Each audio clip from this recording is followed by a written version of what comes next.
5 August ছাত্র জনতার অভ্যুত্থানে আওয়ামী লীগ সরকারের পতনের পর আগস্টের 8 তারিখ ডক্টর মোহাম্মদ ইউনূসকে প্রধান উপদেষ্টা করে একটি অন্তর্বর্তী সরকার বাংলাদেশের শাসনভার গ্রহণ করে। অন্তর্বর্তী সরকার দায়িত্ব নেওয়ার পর কেমন আছে বাংলাদেশ, এ নিয়ে কি ভাবছেন দেশের নাগরিকরা? এ বিষয়ে 13 থেকে 27 অক্টোবর ভয়েস অব আমেরিকা দেশব্যাপী একটি জরিপ পরিচালনা করে। এতে দেখা গেছে বাংলাদেশের সংখ্যাগরিষ্ঠ 61.1% মানুষ মনে করেন 1 বছরের মধ্যে আগামী জাতীয় নির্বাচন অনুষ্ঠিত হওয়া উচিত। আরেকটি প্রশ্নের উত্তরে 65.9% মানুষ বলছেন অন্তর্বর্তী সরকার যা যা সংস্কার করা প্রয়োজন বলে মনে করবে তার সবগুলো করার পরই নির্বাচনের আয়োজন করা উচিত।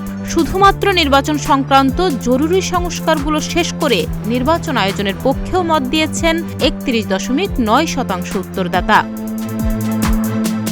এদিকে 18.7% লোক চান 2 থেকে 3 বছরের মধ্যে নির্বাচন, আর 8.6% লোক চান নির্বাচন হোক 18 মাসের মধ্যে। তবে সবচেয়ে কম 5.8% জনগণ 4 বছর বা তার চেয়ে বেশি সময় পর আগামী জাতীয় নির্বাচন হওয়ার পক্ষে মত দিয়েছেন।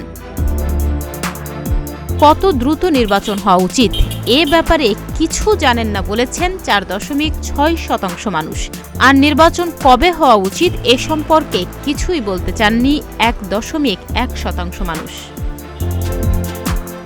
জরিপটি ভয়েস অব আমেরিকা বাংলার এডিটোরিয়াল নির্দেশনা অনুযায়ী পরিচালনা করে গবেষণা ও জরিপ প্রতিষ্ঠান ORG Quest research limited.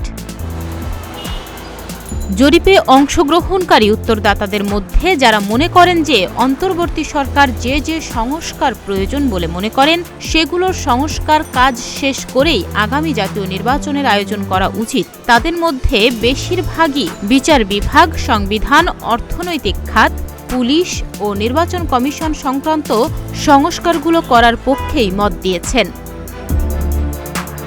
তাহনিয়া Yasmin, প্রতিদিনের বাংলাদেশ।